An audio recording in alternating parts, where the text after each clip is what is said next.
Le titre en bleu, c'est simplement un clin d'œil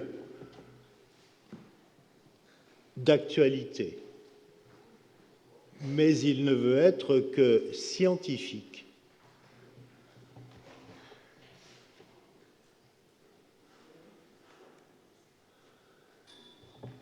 Dans cette histoire qu'on essaie, qui est la nôtre, et que l'on va essayer pendant 2 jours de vous raconter, c'est une histoire qui a 7, 8 millions d'années au moins. Ce qui est frappant, c'est que pendant la plus grande partie de notre histoire, on a pensé qu'on n'avait pas d'histoire. Parce que de fait, on pense qu'on a une histoire depuis les années, depuis un siècle et demi, quoi. Depuis qu'on a admis que l'homme fossile, ça pouvait exister avec quelques ossements trouvés dans le ravin de Néander, en oubliant d'ailleurs ceux qui avaient été trouvés avant en Belgique.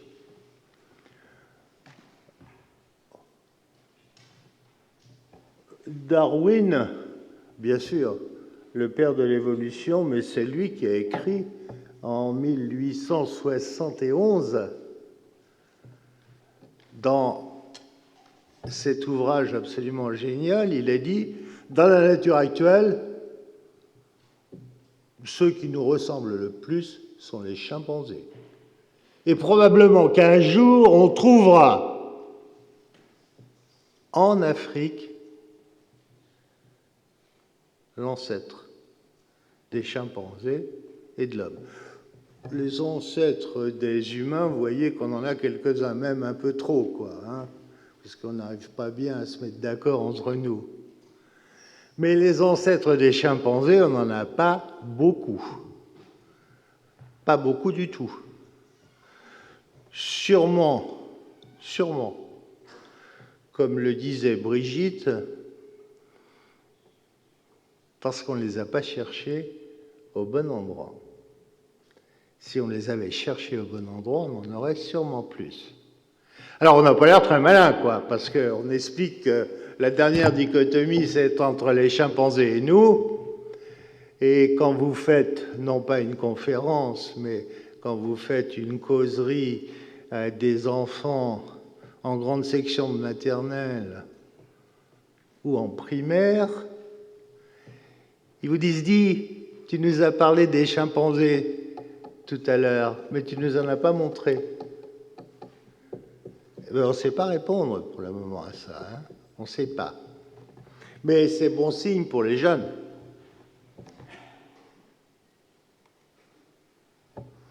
Bon, ça on en a déjà parlé, nous on est du côté droit, dans le groupe des grands singes et des humains. Depuis 1967, on sait que ceux qui sont le plus proches de nous sont les chimpanzés. Combien on a dit ce matin? 1,23 de différence, c'est pas beaucoup, mais c'est énorme, quoi, hein. Regardez-moi et pensez à un chimpanzé. Il y a quand même quelques différences. Ah oui, j'ai mis ça à droite, là, les fossiles, pour montrer que, de fait, on n'est plus qu'une seule espèce à l'heure actuelle. Mais vous voyez, au cours de notre évolution, on a été souvent plusieurs espèces appartenant à la famille humaine. Alors, bien sûr, me direz-vous, est-ce que toutes ces espèces et ces genres que vous avez créés ont une réalité biologique? Pour un bon nombre d'entre eux, oui. L'Afrique, dont on a beaucoup parlé. Les premières découvertes sont en Afrique du Sud. C'est le numéro 1, l'enfant de Tang, en bas et à gauche. Ensuite, la découverte importante, c'est en 1974, Lucie. Et c'est en 1974 qu'on prend conscience que nos racines dans le temps sont profondes et probablement africaines. 1974, ça date d'hier, hein. Ardipithecus, trouvé en 1994, il vient d'en être parlé, décrit en 2009. Bon, c'est un squelette dont on connaît beaucoup, beaucoup. Forcément, quand on parle du Tchadien, Toumaï, on connaît moins. On n'a pas de phalange de pouce. Mais vous avez appris, comme moi, par la presse, il n'y a pas très longtemps, qu'alors que j'étais dans le désert, un collègue généreux est venu fouiller dans mes tiroirs et a communiqué sur un fémur. Donc on a un fémur, tout le monde le sait. Il n'est pas encore publié, mais il va bientôt l'être. Mais c'est un fémur sans queue ni tête, si je peux me permettre. Il n'a pas d'épiphyse. Et il se trouve que les épiphyses sont les plus diagnosiques, c'est elles qui apportent le plus de renseignements. Mais on n'a pas de phalange de pouce, ça c'est clair, pas pour le moment.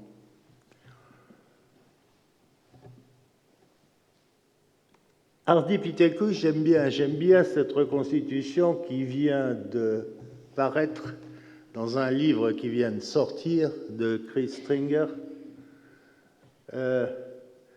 Vous remarquerez au pied que le gros orteil est, comme votre pouce, opposable aux autres doigts, ce qui implique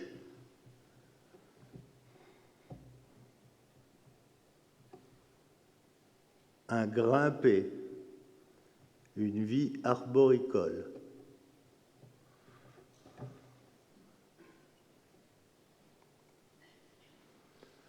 Ça aussi, c'est tiré du livre de Chris Stringer. Voilà la collection dont on vous parle. Du plus récent au plus ancien ou du plus ancien au plus récent. C'est-à-dire, à l'heure actuelle, le plus ancien Sapiens a été daté récemment, mais c'est contesté, à 300 000 ans, et le plus ancien à 7 millions d'années, mais c'est aussi contesté.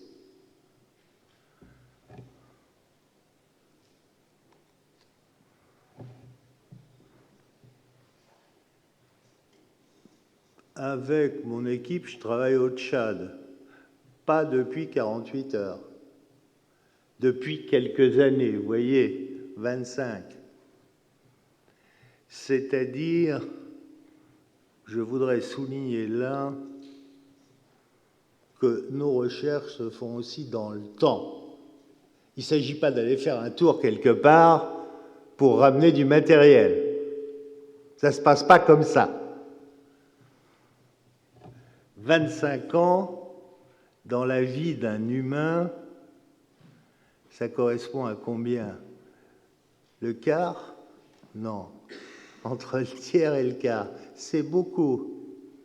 Surtout que ces 25 ans ont été précédés par une bonne dizaine d'années dans un autre pays africain qui s'appelle le Cameroun, parce qu'au Tchad, il y avait la guerre. Alors forcément, en 25 ans, si on travaille un peu, on trouve des choses. 500 nouveaux sites, plus de 20 000 spécimens. Mais c'est dans le désert. Et il fait parfois beaucoup plus chaud qu'à Paris.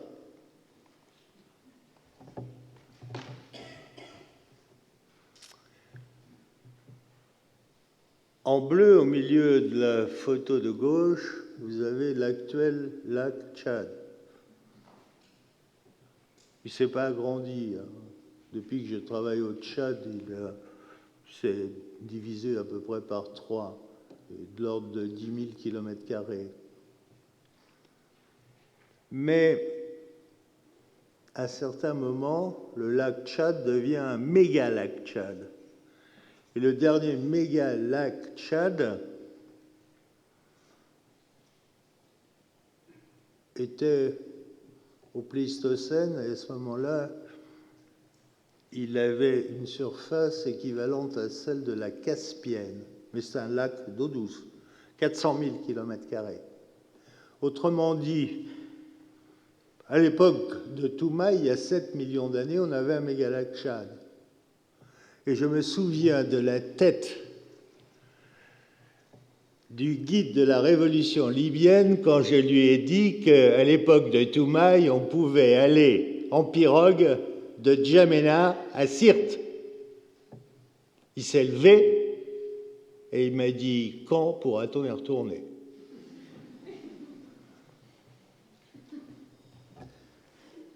Notre terrain de recherche, c'est le vert. Le vert, c'est 2,5 millions de kilomètres carrés. C'est le bassin du lac Tchad. Alors, vous voyez, il n'y a pas besoin d'aller courir dans 36 pays. 2,5 millions de kilomètres carrés, vous voyez ce que ça donne. Alors, je partage les points de vue de Brigitte Senu. En Afrique, on ne sait rien. On a encore beaucoup à faire. Au niveau de la stratigraphie, vous avez un résumé parlant à droite. On a une succession de faciès éoliens, de désert. À l'heure actuelle, on est en phase désert. Et on passe en phase humide avec des faciès périlacustres, c'est là qu'on trouve les fossiles, et des faciès lacustres, avec beaucoup de diatomées, donc de diatomite, beaucoup de silice. Et cette silice fait que les fossiles sont bien conservés et particulièrement résistants même au rayonnement scanner. Ça passe mieux au synchrotron à Grenoble.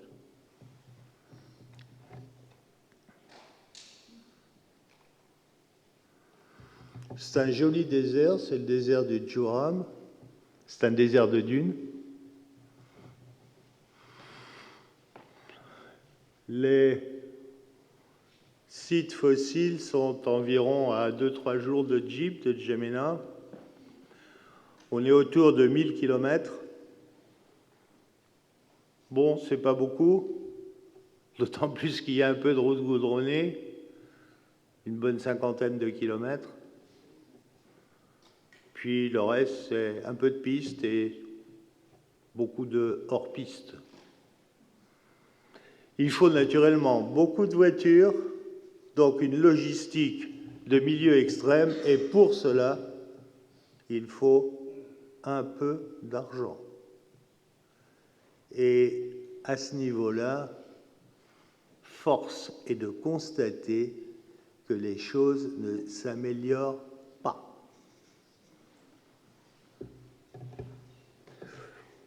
Celui qui vous dit ça a une toute petite expérience, un demi-siècle. Mais bon, c'est ainsi. Et c'est bizarre d'ailleurs, puisque je parle de ça, parce que tout le monde est intéressé par notre histoire, parce que cette histoire, c'est notre histoire. Et tout le monde a envie de connaître son histoire. Sauf que pour connaître notre histoire, il faut qu'on aille sur le terrain. Et pour aller sur le terrain, on ne peut pas prendre son vélo ou un Vélib ou une Autolib, ça n'ira pas, quoi. C'est pas suffisant, quoi.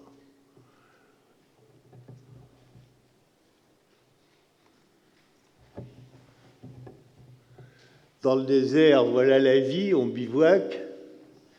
Depuis une bonne dizaine d'années, c'est vraiment une vie de nomade parce qu'on n'a pas de tente, c'est pas conseillé, et il est plus conseillé de ne jamais dormir 2 fois au même endroit.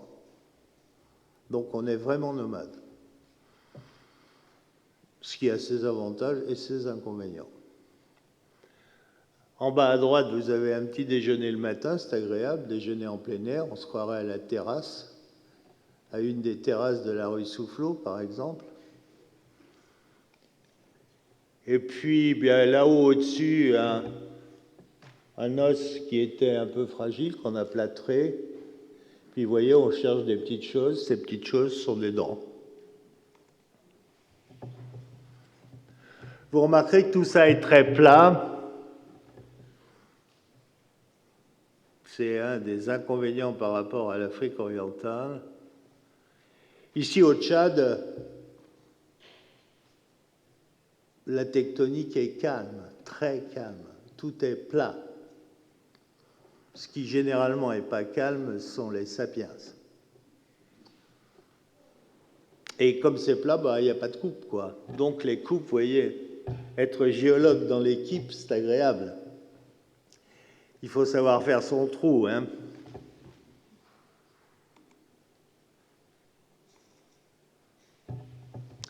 Les paysages sont très beaux.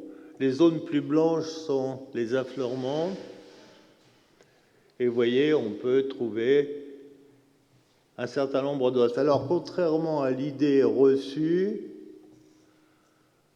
un certain nombre de fossiles sont ramassés sur le sol, comme ça, parce que le vent les a dégagés et pas encore détruits. Mais un bon nombre d'entre eux sont encore in situ, comme en témoignent ces images. Et alors, ce qui surprend beaucoup, on balaye le désert. C'est ainsi. On fait ça les jours où il n'y a pas de vent, comme ça au moins ce jour-là, on a aussi de la poussière.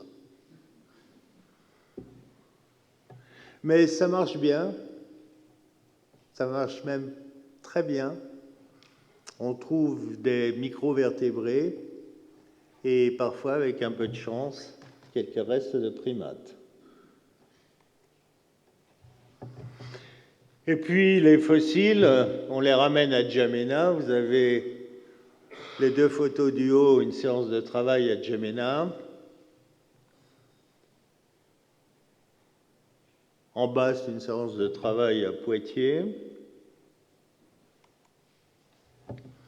Voilà quelques fossiles, un crocodile, ichthyophage à gauche, un hippopotame, un anthracotère. On vous en a montré un tout à l'heure, asiatique, américopotame. Celui-ci, vous voyez, Libycosaurus, ça veut dire qu'au départ, on ne l'avait pas reconnu comme anthracotère, hein, c'est un mammifère. Hein.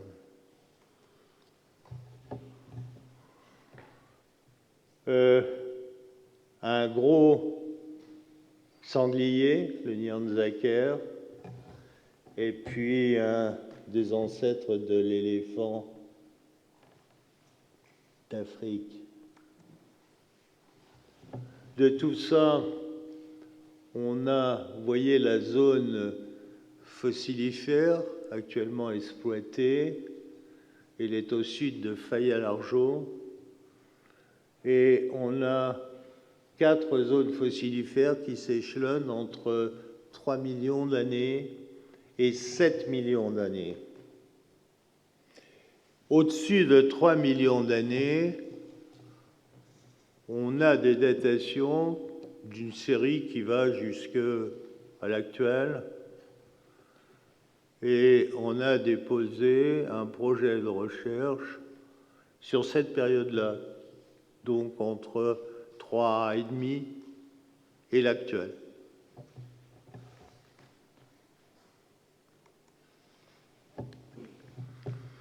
Toumaï, 7 millions. Le 7 millions, c'est la datation moyenne. C'est, avec les erreurs, plus ou moins, ça fait 6, 9, 7, 7, 1 ou 7, 2, quelque chose comme ça. il est l'image que vous voyez, c'est selon son meilleur profil, hein, parce qu'il est plus déformé que ça, et c'est au-dessus de notre camp de base. À l'époque, on avait le droit d'avoir un camp de base.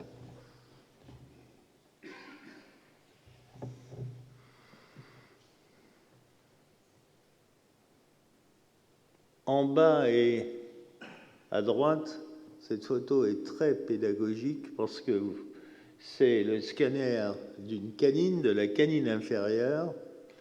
Regardez la taille de la couronne, toute petite. Regardez la taille de la racine.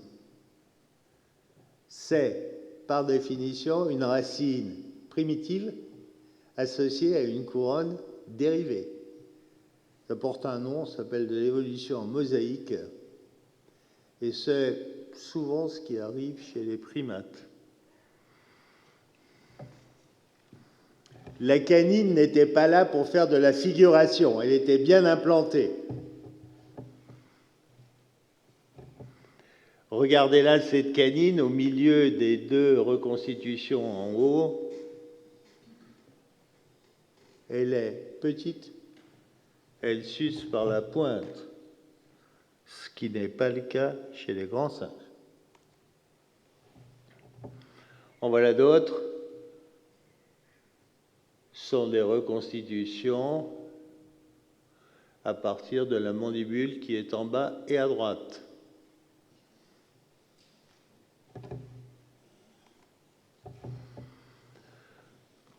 En haut et à gauche, vous avez une meilleure idée de la déformation du crâne de Toumaï. Vous voyez qu'il était quand même assez déformé. Bon, on l'a déconstruit et reconstruit.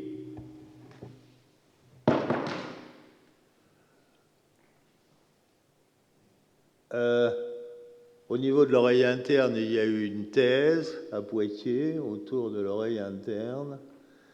Et au niveau du cerveau, Thibaut Bienvenu vous en parlera demain. Ça a été aussi l'objet d'une thèse. Cette image, simplement pour vous montrer qu'à gauche, vous avez des gorilles, et si vous regardez leur plan nucal, il est très vertical, très vertical. Regardez. Ici, des chimpanzés, ça reste très vertical aussi. Toumaï, vous voyez, c'est beaucoup plus penché vers l'arrière, c'est-à-dire que la bascule occipitale a commencé.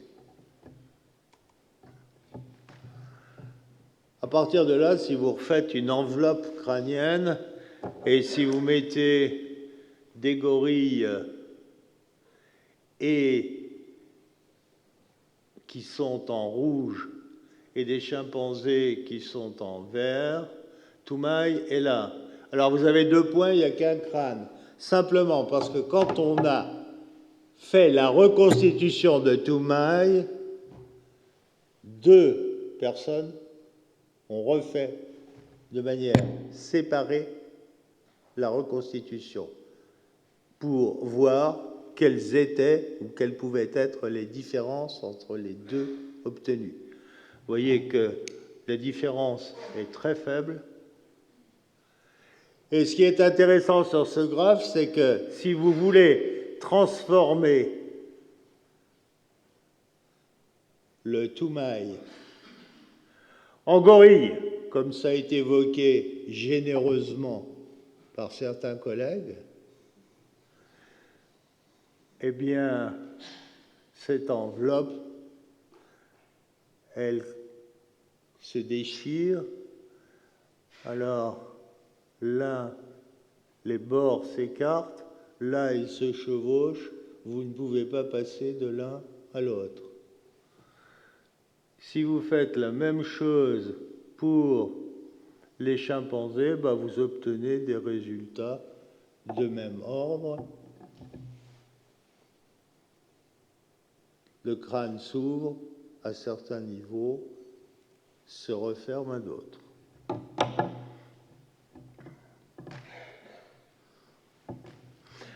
il a beaucoup été question du torus suborbitaire. Bon, Toumaï a un torus suborbitaire qui est assez important, 18,6. Ouais, je ne sais pas faire marcher ça, mais bon. 18,6 mm. Écoutez, avec ce que l'on sait à partir de Ardipithecus maintenant, ce qui reste du crâne d'Ardipithecus est une femelle qui a un tout petit torus, qui est quelque chose comme ça.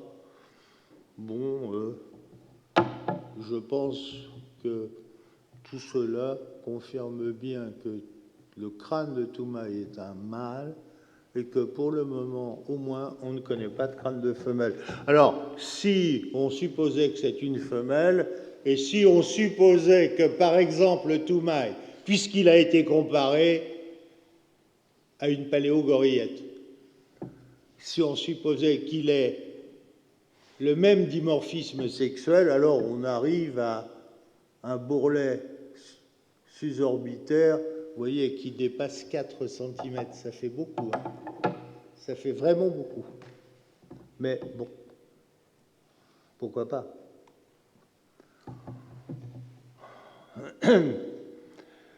Dans le même ordre d'idées, si vous tracez les lignes correspondant au plan orbitaire et au plan du foramen magnum, c'est-à-dire le trou occipital,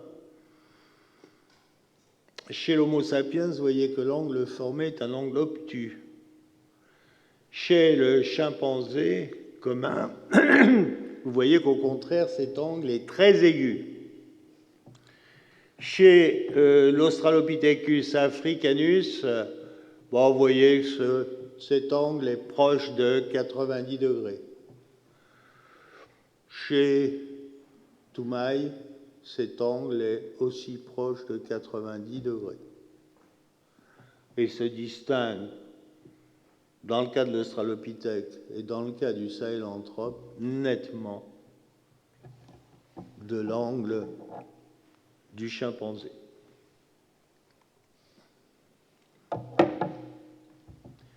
Déconstruction et reconstruction du crâne pour lui donner la forme qu'il avait au moment de sa mort.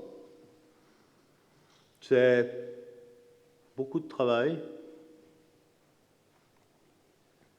Voilà ce qu'on obtient.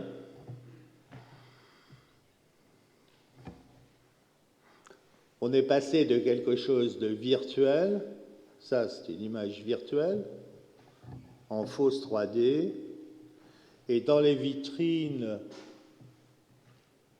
devant l'amphi, vous avez un moulage, on retourne à la réalité, vous avez un moulage de cette reconstitution virtuelle. Alors maintenant, c'est tout simple, on prend les données là et on les envoie à une imprimante 3D.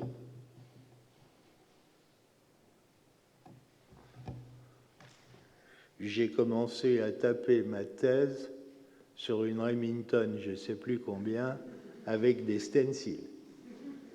Mais il y en a d'autres ici qui ont fait la même chose. Bon, cette époque est révolue. Je ne veux pas déflorer le sujet. Thibault, qui est là au premier rang, c'est son travail, c'est pas le mien. Ce que je peux vous dire, c'est que sur un crâne, vous le savez, il y a une table externe, puis il y a une table interne. Sur la table interne, le cerveau laisse son empreinte. Et c'est pas lui qui avait eu l'idée. Lui, il était étudiant. Moi, j'ai eu l'idée de faire l'image du moulage endocrânien. Et forcément, à l'intérieur du crâne, je ne voyais pas. Et quelle ne fut la surprise au niveau des premiers scans, on s'est rendu compte que toute la table endocrânienne avait à combien? 70%, 75%, c'est ça? Ouais. À 75%, la table endocrânienne s'était effondrée à l'intérieur. Quand il m'a dit ça, j'ai fait des prières pour que cette table, les fragments au moins, ne soient pas échappés par le foramen magnum. Bah, regardez, c'est pas si mal, il n'y avait pas tellement de trous, quoi, hein. Mais la photo, les deux photos du haut, que vous voyez là, comme ça, il faut savoir que Thibaut, qui est au premier rang, pour obtenir ça, il a travaillé pendant 1 an, parce qu'il a fallu paramétrer sur chaque coupe scanner chaque petit bout d'os, puis après les remettre en place. Eh oui, c'est... Bon. Quand vous avez un crâne complet, vous essayez de mettre un visage. Voilà un essai de reconstitution par Elisabeth Dénès, qui est une artiste parisienne spécialisée dans ce domaine, que vous connaissez probablement. Alors, il a la bouche ouverte. Pourquoi? C'était pour faire la photo d'en bas à droite. Parce qu'on a parlé souvent. Ben oui, au moins avec lui, on n'était pas toujours d'accord, mais on arrivait à se mettre d'accord. Ce qui n'était pas évident partout ailleurs. L'environnement. Alors, je voudrais dire, parce que la presse s'est répandue ces derniers temps avec tellement de choses, la presse non spécialisée. Quand on a publié Toumaï en 2002, la liste phonique qui accompagnait Toumaï, c'était une trentaine d'espèces, une trentaine de taxons. Puisqu'on nous a reproché de n'avoir rien fait depuis, la liste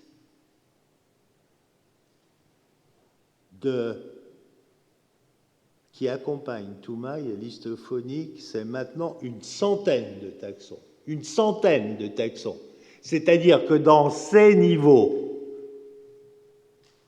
autour de 7 millions d'années au Miocène supérieur, c'est à ma connaissance une des plus belles faunes connues. Alors, être Toumaï dans le milieu où il vivait, ce n'était pas quelque chose de tourpeau. Le collègue spécialiste des carnivores, qui a étudié les carnivores qui vivaient autour de Toumaï, est là. Vous l'avez vu tout à l'heure, c'est le professeur Louis de Bonis. Il a décrit, entre autres, 5 félins, macaérodontes, vous savez, ceux qui ont des canines supérieures en lame de sabre. Le dernier qu'il a décrit, c'était une petite bête raisonnable, quoi, hein, de la taille d'un lynx. Mais le premier qu'il a décrit, c'était la taille d'un tigre de Sibérie. Quand vous vivez à proximité d'une faune de félins de ce type, vous avez intérêt à savoir grimper aux arbres. Hein. Vous avez intérêt.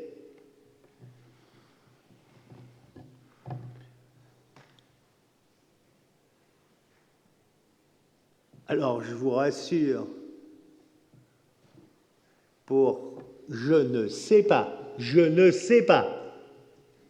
et personne ne sait si Toumaï avait le gros orteil opposable ou pas. On n'a pas la pièce qui convient. Mais on ne le sait pas non plus, à ma connaissance, pour Aurorine. Si? Non, on ne sait pas non plus. Bon. Par contre, on le sait pour Ardipithecus. Et le nombre de spécimens connus pour lesquels on le sait est extrêmement réduit. Peut-être un en Afrique du Sud. Non? Oui. Donc, vous voyez, on serait à 2 spécimens sur l'ensemble. 2.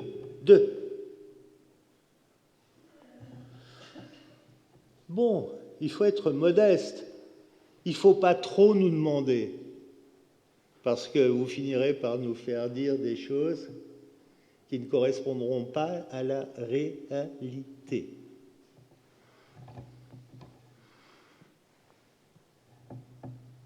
Toumaï me semble être, à partir de résultats qui ne sont pas tous encore publiés, me semble appartenir à un groupe qui vit dans un environnement nettement moins boisé qu'Ardipithecus et sûrement moins boisé qu'Ororine. Il se trouve que tous les résultats que nous avons obtenus jusqu'à maintenant au Tchad, contrairement à ce qui était prévu, montrent des environnements plus ouverts que ceux qui étaient prédits.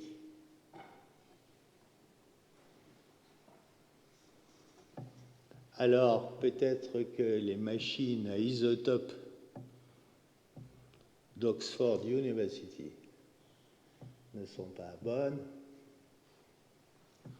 mais c'est ainsi. J'imagine personnellement, pour ce que je sais, qu'il y a 7 millions d'années, au Tchad, dans les parages où vivait Toumaï, ça devait étrangement ressembler à ce qu'est l'Okavango actuel. Le delta de l'Okavango, au Botswana, est un paysage mosaïque. Et je pense que, sans aller trop loin dans ce qui n'est pas publié, je pense que Toumaï fréquentait à la fois, pour les raisons que j'ai dites avant, forcément, il y avait des arbres, mais il y avait de l'herbe aussi. Il y avait de la prairie. Et mon opinion personnelle est que dans un paysage mosaïque, par définition, parce qu'on l'appelle mosaïque pour ça, vous avez des espaces boisés, vous avez de la savane arborée et vous avez de la prairie herbeuse.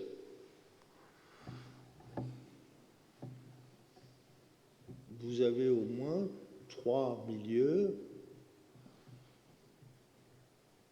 et j'imagine, et je partage le point de vue de Madame Senu, quand elle a souligné tout à l'heure qu'un collègue américain qu'elle n'a pas nommé, le professeur Tim White, et son équipe ont mis tout dans le même sac. Et par ordre de priorité, c'était Ardipithecus qui l'emportait. Bon, pourquoi pas. Je connais bien Tim White, et je lui avais dit « It's too early », c'est trop tôt. On n'a pas assez de matériel. Je persiste et je signe. J'ai bien peur que l'on finisse par démontrer que dans ces 3 formes, quel que soit, alors là je ne parle que du milieu, quel que soit le groupe systématique auquel elles appartiennent, j'ai bien peur qu'elles n'occupent pas la même niche écologique. Ce qui serait quand même gênant pour les mettre tout ensemble. Mais ça ne représente, à l'heure actuelle, que mon avis personnel. Je ne veux absolument engager personne d'autre. Je vois certains de mes jeunes collègues inquiets au premier rang. Mais bon,